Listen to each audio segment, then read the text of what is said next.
ప్రకాశం జిల్లా గిద్దలూరు మండలం దిగువ మెట్ట తాండ సమీపంలోని నల్లమల అటవీ ప్రాంతంలో బుధవారం పులి దాడిలో ఒక మేక మృతి చెందింది. అయితే మేకను పెద్ద పులి చంపిందా లేక చిరుతపులి చంపిందా అనే దానిపై అధికారులు ఇంకా నిర్ధారించాల్సి ఉంది. ఈ ఘటనతో స్థానిక ప్రజలు పులి సంచారంపై ఆందోళన వ్యక్తం చేస్తున్నారు. భయంగా ఉందని అధికారులు తగిన చర్యలు తీసుకోవాలని వారు కోరుతున్నారు.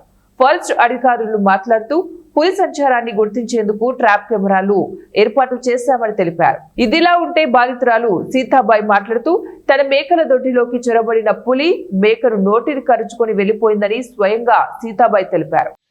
మాది దిగుమెట్ట తాండ సార్. నా పేరు సీతాబాయి. మాకు గొర్రెలు మేకలు ఉన్నవి.